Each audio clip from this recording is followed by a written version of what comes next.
Hello दोस्तों, स्वागत है एक बार फिर से आपका अपने YouTube channel R S study point पे। और हम डिस्कशन कर रहे हैं क्लास 9th का जो फर्स्ट चैप्टर हमारा नंबर सिस्टम, उसके हमने एक्सरसाइज 1.2 तक कंप्लीट सॉल्यूशन कर लिए थे। और आज हम जो नेक्स्ट एक्सरसाइज है 1.3, उससे पहले जो इंट्रो है वो करने वाले हैं, और जो एनसीईआरटी एग्जाम्पल्स हमें गिवन है वो कंप्लीट सॉल्यूशन के साथ देखेंगे। तो देखिए, सबसे पहले आज का हमारा जो टॉपिक आता है वो हमारा आता है कि real number and their decimal expansion.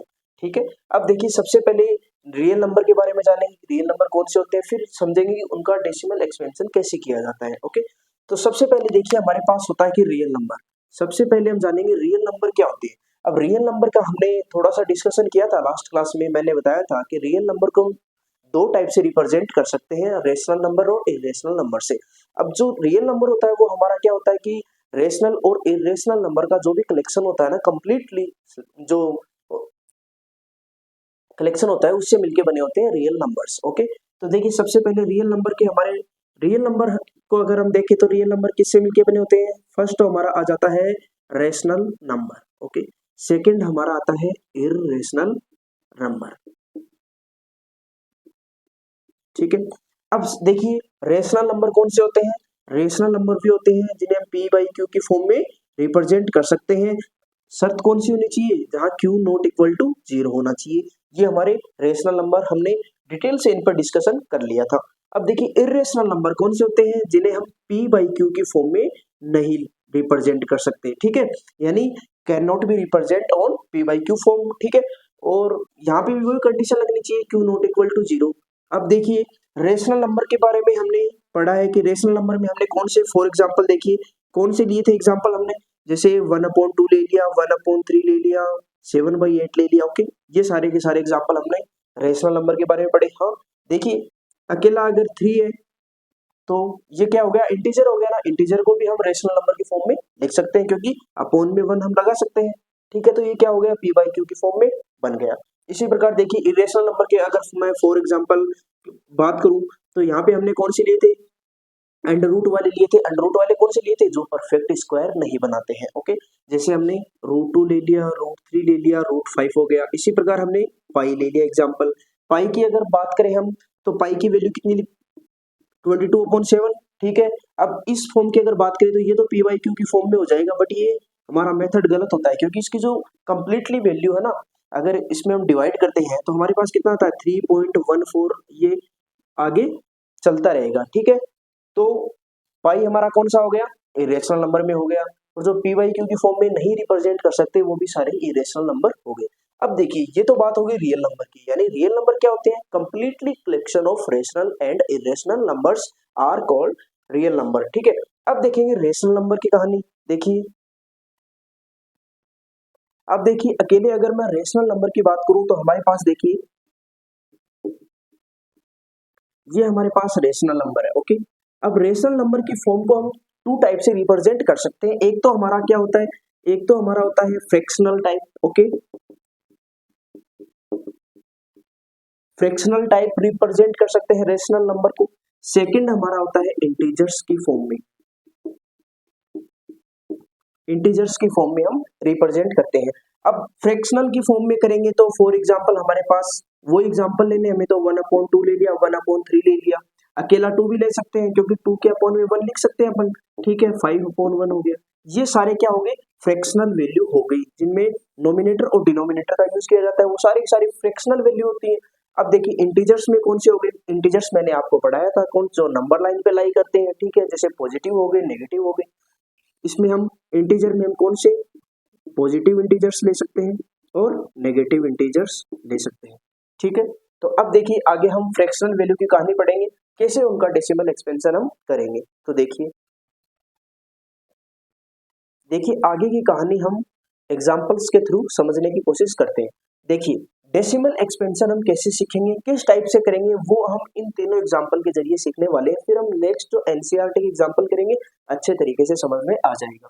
सबसे पहले हमारा एग्जांपल है 1/2। ठीक है, यानी डिवाइड करना है हमें, तो कैसे करेंगे, देखिए 1 को 2 से हमें डिवाइड करना है, 2 डिवाइजर हो गया हमारा। ठीक है, अब सबसे पहले क्या करेंगे, यहाँ पे डिवाइड नहीं होगा, नहीं होगा ना, तो हम क्या लगाएंगे, सबसे पहले हमने पॉइंट लगा दिया और यहाँ पे भी हमने 0 लगा लिया। ठीक है, अब यहाँ पे क्या करेंगे, 2 को 2 को डिवाइड करेंगे 10 से तो कितना आ जाएगा, 2 5 जा 10 आ जाएगा हमारा यहाँ पे, ठीक है।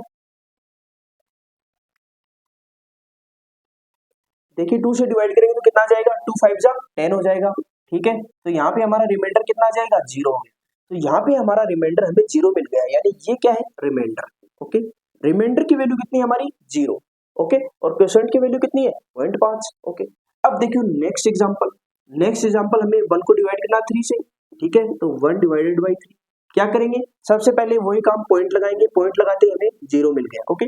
3 को डिवाइड करेंगे 10 से, 3 3 जा 9, ओके, 3 3 जा 9। तो यहाँ पे माइनस करेंगे ना तो हमारे पास कितना आ जाएगा, 1 आ गया, ओके, रिमाइंडर 1 हो गया। अब क्या करेंगे, अब देखो किसी भी नंबर के आगे हम पॉइंट लगा सकते हैं, पॉइंट 0, अब देखो 10 है, अब 10 के आगे मैं पॉइंट 0 0 0 लगा दूं कोई मतलब नहीं निकलेगा, लगा भी सकते हैं, ठीक है। तो यहाँ पे मान लो मैंने 0 लगा दिया, यहाँ पे 0 लगाया, ठीक है। तो यहाँ पे क्या करेंगे, 0, ये 0 यहाँ पे आ गया, इस फॉर्म में आ गया। अब 3 को वापस 10 से डिवाइड करेंगे तो कितना आ जाएगा, 9 आ गया, ओके। फिर 1 आ गया रिमाइंडर हमारा। इसी प्रकार आगे 0 एक और ले लिया तो ये 0 यहाँ पे आ गया हमारा, तो कितना आ गया, वापस 3 आ गया, 9 आ गए और रिमाइंडर कितना बचा, 1। अब देखो एक बात बताओ, ये क्वेश्चन है, इसमें रिमाइंडर 1 आ रहा है बार बार, ठीक है, यानी हमारे पास फिक्स वैल्यू नहीं आ रही है, ना ये 0 बन रहा है, ठीक है।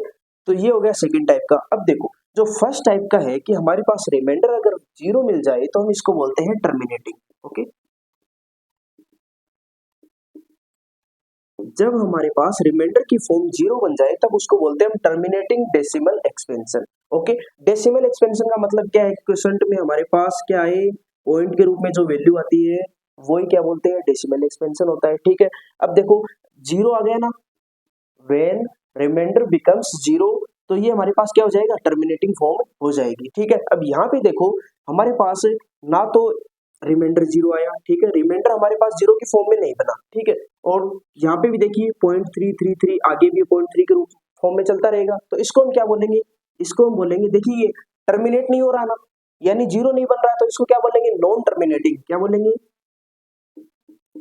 Non terminating but repeating. अब देखिए ऊपर वाली वैल्यू हमारे पास क्या हो रही है, रिपीट हो रही है ना, 0.3333 चलता जा रहा है तो बट रिपीटिंग, ओके। तो ये हमारे पास 2 टाइप से हो गए, यानी पहला टाइप कौन सा था हमारे पास, जब रिमाइंडर हमारा 0 आ जाए तो हम क्या बोलेंगे, इसको टर्मिनेटिंग डेसिमल एक्सपेंशन बोलेंगे। जब हमारे पास डेसिमल 0 नहीं आए तो हम इसको बोलेंगे नॉन टर्मिनेटिंग बट रिपीटिंग आ जाएगा, ठीक है। इसी प्रकार हमारा थर्ड एग्जांपल देखो, थर्ड एग्जांपल के जरिए और समझने की कोशिश करेंगे। अब देखो हमारे पास 2 केस हमने पढ़े हैं, एग्जाम्पल के जरिए हमने देखा तो हमारे पास फर्स्ट केस कौन सा बना था, द रिमाइंडर बिकम्स 0। देखिए फर्स्ट एग्जाम्पल जो हमने लिया था 1/2 का, ठीक है, इसमें हमारा रिमाइंडर 0 आ गया, तो इस फॉर्म को हमने क्या बोला, टर्मिनेटिंग डेसिमल एक्सपेंशन, ओके। इस फॉर्म को हम क्या बोलेंगे, टर्मिनेटिंग डेसिमल एक्सपेंशन, ओके। अब देखो केस सेकंड हमारे पास बना कि the reminder never become 0। Reminder जब हमारे पास 0 नहीं बना, यानी खत्म नहीं हुआ, ठीक है। तो रिमाइंडर 0 नहीं बना तो उसको हम 2 टाइप से लिखते हैं। फर्स्ट तो क्या हो जाएगा कि हमारा क्या हो जाएगा, देखो नॉन टर्मिनेटिंग हो गया, सबसे पहले तो नॉन टर्मिनेटिंग हो गया, बट क्वोशंट में हमारा क्या हो रहा था, रिपीटिंग हो रहा था, तो हमारा रिपीटिंग, ओके। अब सेकंड टाइप का कौन सा बनेगा, नॉन टर्मिनेटिंग ही बनेगा, यानी कभी आंसर मतलब उसका 0 नहीं, 0 पे खत्म नहीं होगा वो, यानी रिमाइंडर कभी भी 0 नहीं बनेगा, तो उसको बोलेंगे नॉन टर्मिनेटिंग, तो बोलेंगे नॉन टर्मिनेटिंग बट विद, साथ में क्या बोलेंगे, नॉन टर्मिनेट तो हो रहा है, साथ में क्या बोलेंगे, यहाँ पे तो देखो रिपीटिंग हो रहा था बट नॉन रिपीटिंग, ओके। अब नॉन रिपीटिंग और रिपीटिंग से मतलब क्या है, देखिए आंसर हमारा आ रहा था कि हमने 1/3 का एग्जाम्पल लिया था, तो हमारा आंसर कितना बना, 0.33333, यानी ये जो 3 है ये डिजिट है, ये बार बार रिपीट हो रहा है हमारा, ठीक है। तो इसको या तो 1 या इसकी फॉर्म में लिख सकते हैं हम, 0 पॉइंट जो रिपीट हो रहा है उसके ऊपर बार लगा देते हैं, यानी जो बार बार आए उसके ऊपर बार लगा देंगे, इस फॉर्म में लिख सकते हैं। तो ये हमारा क्या हो गया, ये तो हो गया नॉन टर्मिनेटिंग और रिपीटिंग हो गया। अब नॉन टर्मिनेटिंग तो हुआ ही है, साथ में नॉन रिपीटिंग का मतलब कोई भी आंसर जैसे हमारे पास आ जाए इस फॉर्म में आ जाए, फॉर एग्जाम्पल 1.0220142 यानी कोई भी जो डिजिट है वो रिपीट नहीं हो रही है, ठीक है। नॉन टर्मिनेटिंग तो है क्योंकि आंसर हमारा चलता जा रहा है, आंसर 0 पे नहीं बना है, तो आंसर तो चलता जा रहा है, लेकिन नॉन रिपीटिंग तो है ही, साथ में क्या हो जाएगा, नॉन टर्मिनेटिंग और नॉन रिपीटिंग का ये फॉर्म हो जाएगी। ठीक है, और जो सारी चीजें वो एग्जाम्पल के जरिए समझने वाले हैं। तो देखिए एग्जाम्पल नंबर 5। अब देखो जो एग्जाम्पल नंबर 5 हमें एनसीईआरटी में गिवन है कि find the decimal expansion of 10/3, 7/8 and 1/7। यानी इन तीनों जो फ्रैक्शनल वैल्यू है, अब देखो मैंने बताया था कि जो रेशनल नंबर है उनको हम फ्रैक्शनल और इंटीजर्स 2 टाइप में रिप्रेजेंट कर सकते हैं। तो देखिए यहाँ पे फ्रैक्शनल रिप्रेजेंटेड हमें दिया गया है। ठीक है, तो अब देखिए सबसे पहले अगर हम बात करें 10/3 की, ठीक है, यहाँ पे नोमिनेटर 10 हो गया, डिनोमिनेटर हमारा 3 हो गया। 10 को 3 से हमें डिवाइड करना है, तो सबसे पहले कैसे करेंगे, देखिए 10 को हमने डिवाइड किया 3 से। ठीक है, तो 3 की टेबल बोलेंगे तो 3 3 जा 9। ओके, तो रिमाइंडर कितना हुआ यहाँ पे हमारा 1। ओके, रिमाइंडर हमारा 1 आ गया। अब क्या करेंगे, देखिए अब ये 1 क्या है, इससे 3 से छोटा है तो डिवाइड नहीं हो सकता। ठीक है, डिवाइजर से छोटा है। अब क्या करेंगे, पॉइंट लगाएंगे, पॉइंट के बाद यहाँ पे हमें 0 मिल गया, या फिर यहाँ पे अभी आप पॉइंट लगा के 0 बना सकते हो। 3 को फिर 10 से डिवाइड करेंगे तो 3 3 जा 9 आ गया। ठीक है, तो हमारा रिमाइंडर कितना आ जाएगा, फिर 1 आ गया। अब क्या करेंगे, फिर से 0 ले लिया हमने, 3 3 जा 9 आ गया। ओके, फिर रिमाइंडर हमारा कितना आ गया 1। अब देखो मैंने आपको बताया कि ये जो यहाँ पे जो आंसर की फॉर्म है ये हमारी चलती जा रही है, यानी कभी खत्म नहीं हुई। खत्म क्यों नहीं, क्योंकि यहाँ पे हमारा रिमाइंडर 0 नहीं बना। अगर रिमाइंडर हमारा 0 बन जाता तो हमारे पास फिक्स वैल्यू का आंसर बन जाता। ठीक है, तो ये हो गया। अब इसको हम क्या बोलेंगे, इसका जब डेसिमल एक्सपेंशन तो हमने कर ही दिया, इसका आंसर कैसे बनाएंगे, 3.3। अब जो आगे वाली जो रिपीटिंग है ना उनके ऊपर बार लगा देते हैं, जितने भी डिजिट रिपीट होते हैं उतने के ऊपर बार लगाई जाती है। तो 3 के बाद देखिए ये 3 रिपीट हो रहा है, तो 3.3 बार इसका आंसर हमारा बन गया। तो इसको कौन से फॉर्म बोलेंगे भाई, इसको कौन से फॉर्म बोलेंगे, देखिए यहाँ पे कौन सी फॉर्म होगी, मैंने बताया था एक तो हो गया टर्मिनेटिंग। टर्मिनेटिंग कब होती है, जब हमारा रिमाइंडर 0 बन जाता है तो वो टर्मिनेटिंग डेसिमल एक्सपेंशन बोला जाता है। अब 0 नहीं बना यानी चलता जा रहा है, तो क्या हो गया, देखो रिपीटिंग नहीं हुआ ना, रिमाइंडर हमारा 0 नहीं बना, तो रिमाइंडर 0 नहीं बना उस फॉर्म को हमने क्या बोला था, नॉन टर्मिनेटिंग। और अब देखो नॉन टर्मिनेटिंग तो हुआ ही है, यानी टर्मिनेट नहीं हुआ, टर्मिनेट नहीं होता इसको क्या बोलेंगे, ये हमारा आंसर किस फॉर्म में होगा, नॉन टर्मिनेटिंग। ठीक है, बट क्या हुआ, रिपीटिंग हो रहा है ना।